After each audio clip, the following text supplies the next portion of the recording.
Hey guys, welcome back to the channel. Today we're going to do part 2. We're going to try to hook up this line set for my Mr. Cool mini switch system. So welcome back to the channel. Let's go.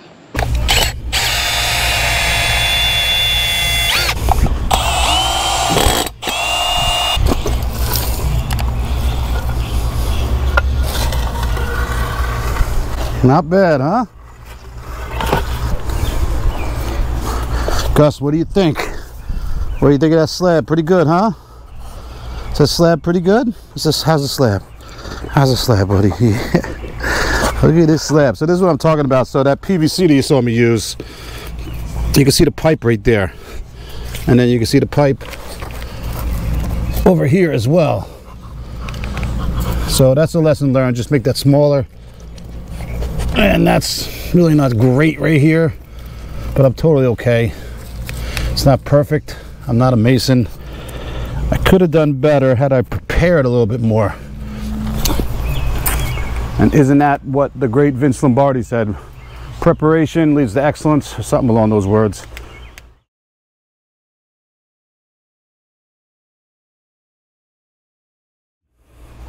I know when I was getting my license ready and trying to get my business going, I was looking for inspiration to keep it going because I started in 2009. I found Vince Lombardi quotes to be very inspiring to keep working hard. Preparation, preparing, doing the best you can. I think Henry Ford said, do it right even when no one's looking. And that comes into play a lot with electrical work. Because with electrical work, a lot of times you're going to be in the corner of some guy's basement or a crawl space or an attic or some place that nobody's ever going to go to. And they're relying on you and they're trusting you to make the right installation because they're probably never going to check it. Only you're going to know if you did it right. I got to look myself in the mirror and know that I did the right job. And that's what I always strive to do. I'm always striving for excellence. Do better next time on the slab. But for now, I'll take it. I think it looks fantastic for what it's for.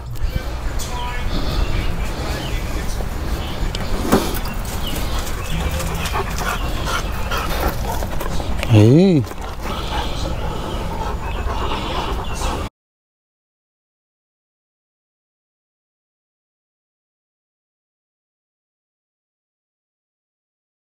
Okay. So I want to show you something here on this heating and air conditioning equipment and what the code calls for here. So here's the nameplate data that electricians need to follow the National Electrical Code.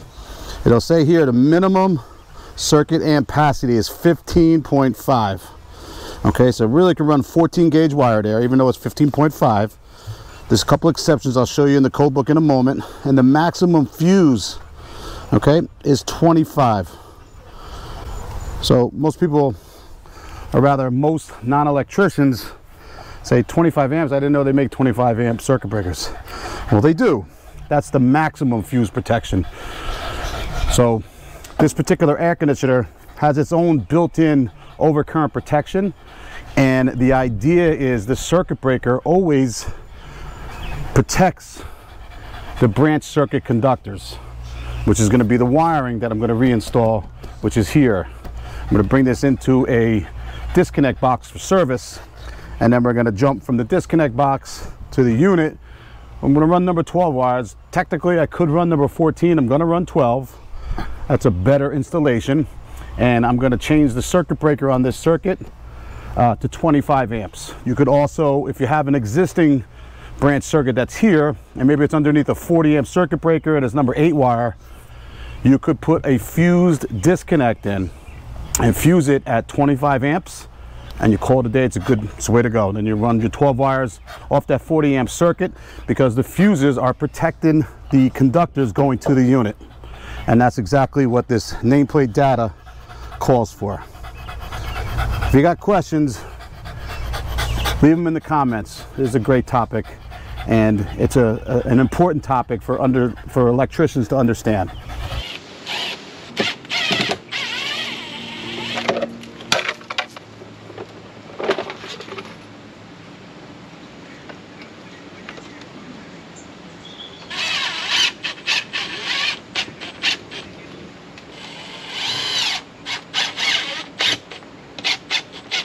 This way water gets in there, it's going to drain out.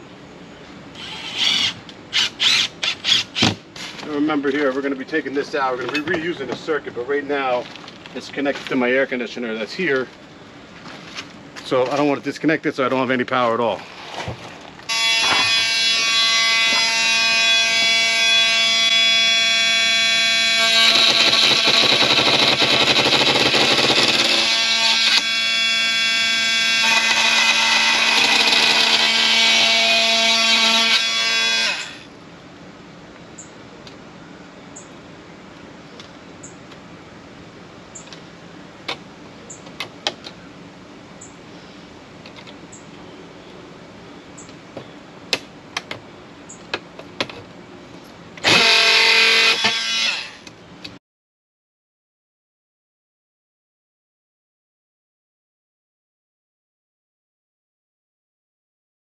I have to admit I was a little intimidated by connecting these refrigerant lines, but they make it so easy. This is such an easy task. I had 2 pairs of channel locks, and that's how I made my tight connections.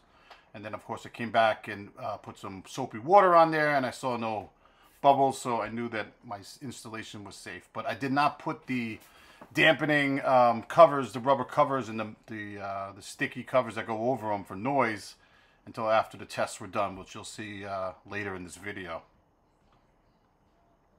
I would recommend this Mr. Cool to anybody that's even just a little bit DIY friendly.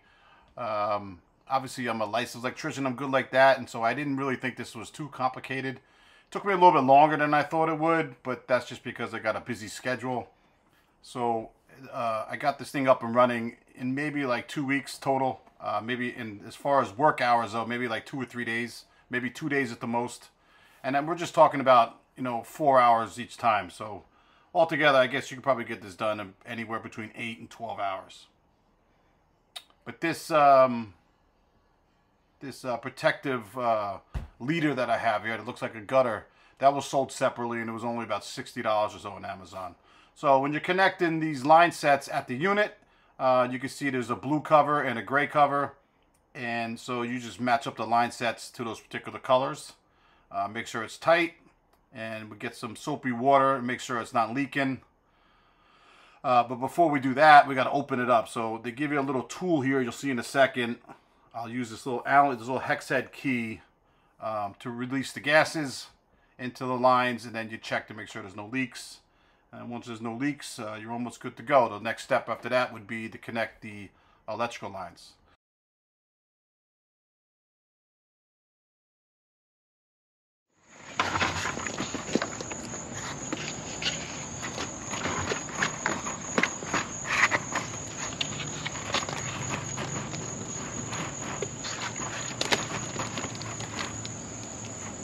I think that's good.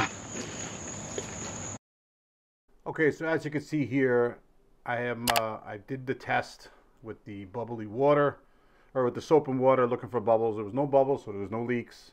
So I was able to put on these adhesive pads. These are supposed to cut down on the sound of the air conditioning. I don't hear anything. This is the quietest system I've ever used in my life.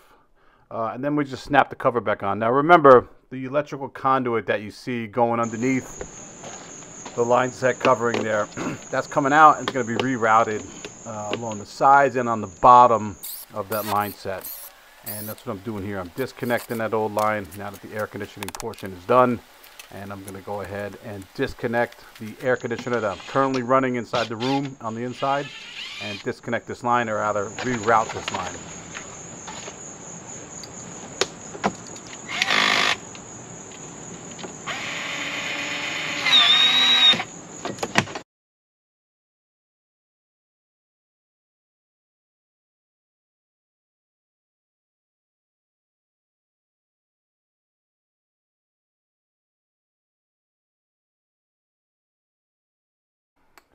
So here I'm using PVC straps, and I'm going to put in this expansion coupling. And what this expansion coupling does is it allows the PVC to move with the changing temperatures. There's actually a chart in the National Electrical Code which provides accurate measurements based on data recorded previous to printing the National Electrical Code, which shows you the temperature differences for the PVC expansion, which is pretty interesting. So we want to put this expansion coupling in here so the conduit doesn't look distorted in a short time. All right, so we're going to come into the side of the disconnect here. So I'm going to pre-wire it now. I'm going to come right into the side, and then I'm going to come out of the bottom over here with some flex to my unit.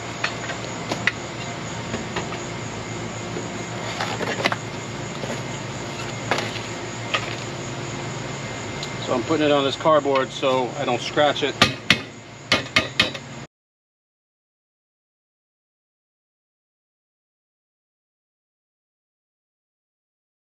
To get set up with this is to have all my PVC all in the same box right here, which is what I got in my pack out. It's got female adapters, male adapters, couplings, lock nuts. Got my cutter because I use the PVC shear. I leave it in the 3/4 box because I use 3/4 inch PVC like all the time. So this makes it easy for me. Sure, we could have done all this in 1/2 inch, but once you have those once you have the 1/2 inch installed and have a few conductors, now you got to start derating. And before you start derating, you got to make sure you have enough conduit fill to run more conductors. With 3/4 inch, you get a lot more conductor space, which is the primary reason why I use 3/4 inch PVC and 3/4 inch non-metallic seal type.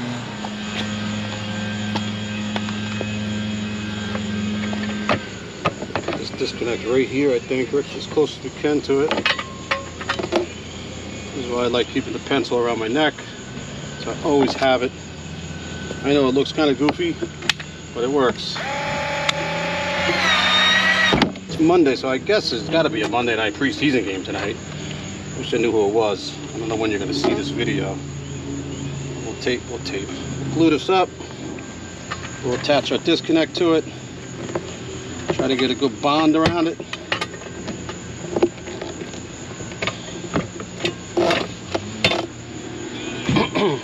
So that's just hanging on there independently right now with the conduit. Give you an idea of the strength of the conduit. And now, I'll just make sure it's level. It is. I hate when that happens.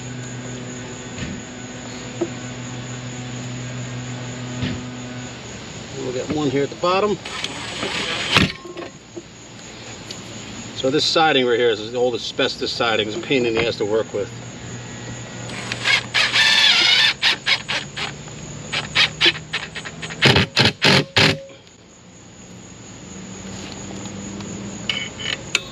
Come on, sucker.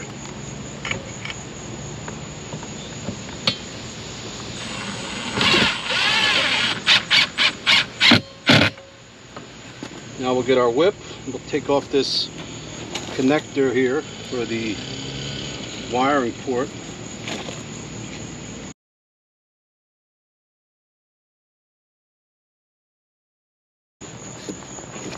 Alright, so it turns out that the KO on here is actually 1/2 inch, so I have to use 1/2 inch here. So I got the 1/2 inch non-metallic seal conduit, and could I make it bigger than 3/4? Probably, but it would kind of butcher it up.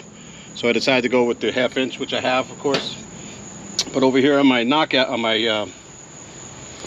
disconnect, I made a 3/4 inch hole. So what I'm going to do is I'm going to use what's known as donuts.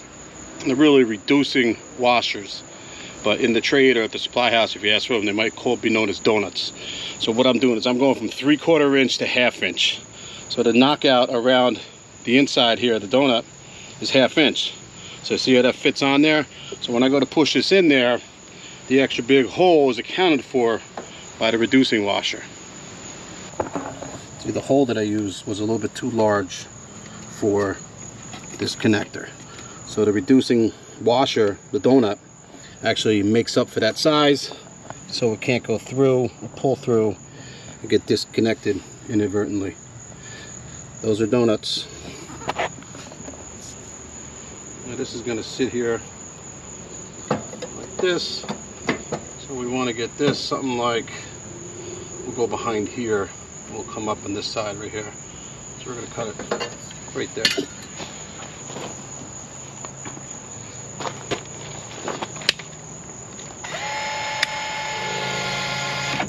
Of the non-metallic Seal-Tight, this part, they like to get caught up in there as you're pushing it through.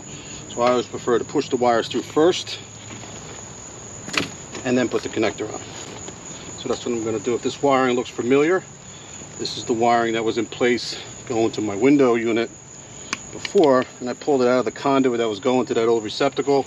That old receptacle has been disconnected now, and it's number 12, so we're good to go here as far as the sizing of the conductors here. And I'm going to sleeve these through.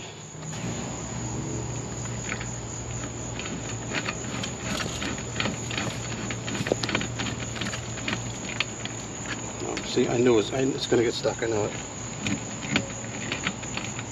Oh, thank you. Thank you, thank you, thank you. So I'll just do a couple more inches than I need. Take off this collar. This is going to go down onto the non-metallic Seal-Tight here.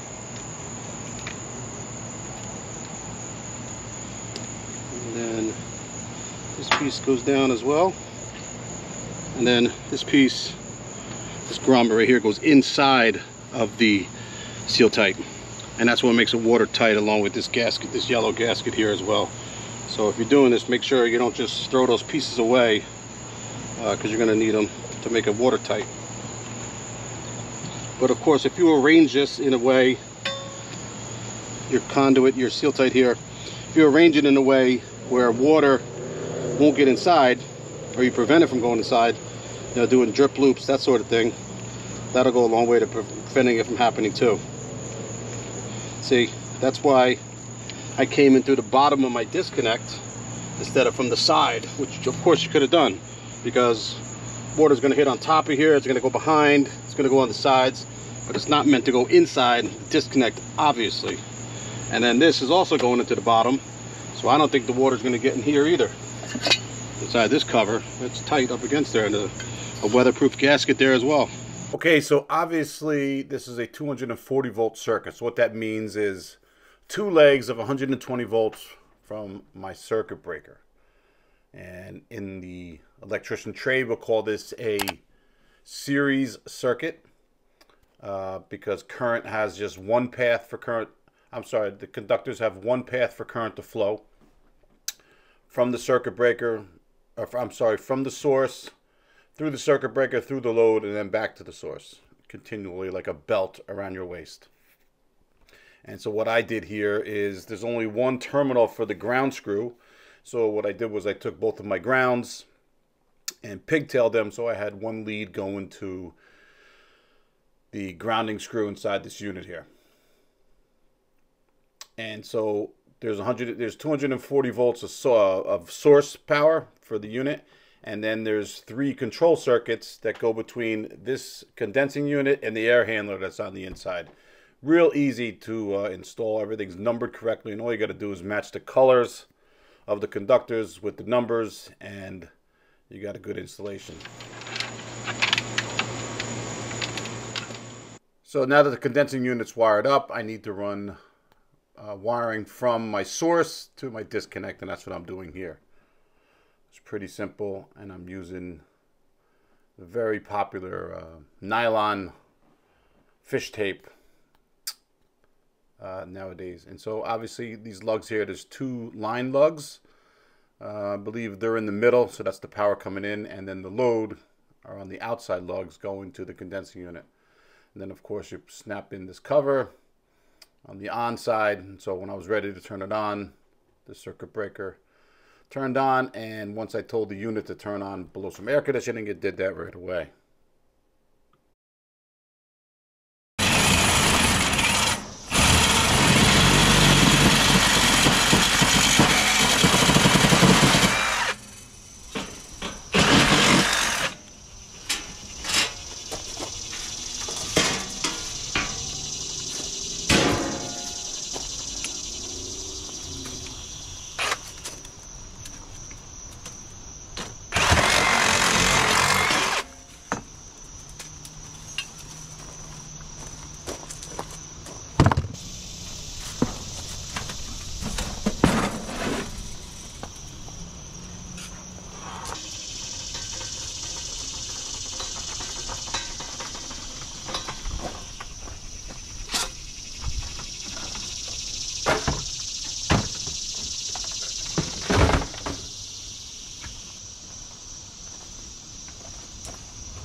Okay, so as you can hear, that's my exhaust fan up there. That's just a fan inside the exhaust that's cut into the house to help move the air out. So we put the fan in later on, I put the fan in later on, and really all it does is just helps the air to move out of the top of our attic so my garage is not so hot. Doesn't work very well because the garage is the hottest room in the house, and probably the coldest room in the house in the wintertime because of the same insulating factor. Anyhow, if you hear how quiet that fan is, it's actually kind of loud, right?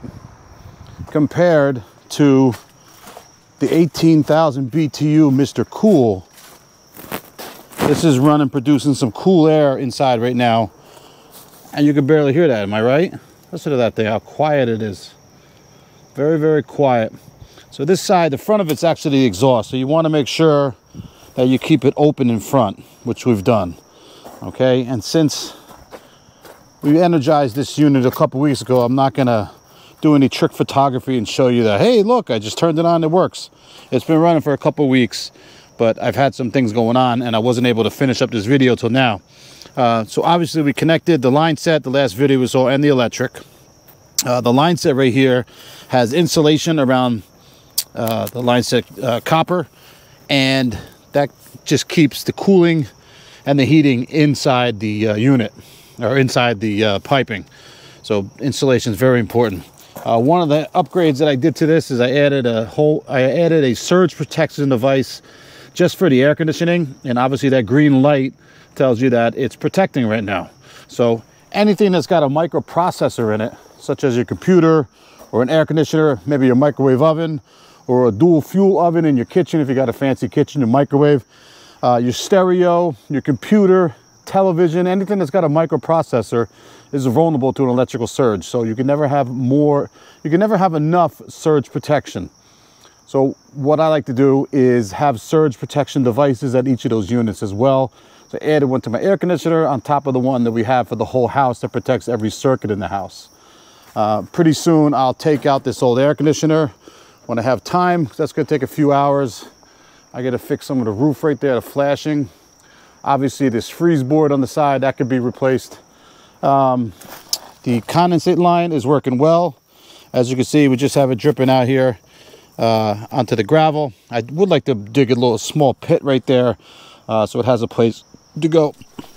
But the unit's been working for a few weeks right now, and it works great. It makes me wonder why I didn't do this sooner. Here's the remote that actually comes with the unit. Works very well, like any remote should. Once you turn it off, the shutters close. When you turn it back on, the shutters open and it comes back online at the same air conditioning, the same temperature that it did when you shut it off. So I would highly recommend this Mr. Cool mini split air conditioning / heat pump unit. And I am scratching my head why I didn't put this in sooner. So if you like this video, do me a favor, hit that like button. If you want to see more content like this, subscribe and hit the notification bell. And as always, I'll see you on the next video. Thanks for watching. Thanks for watching this video. Be sure to subscribe, and we'll see you on the next one.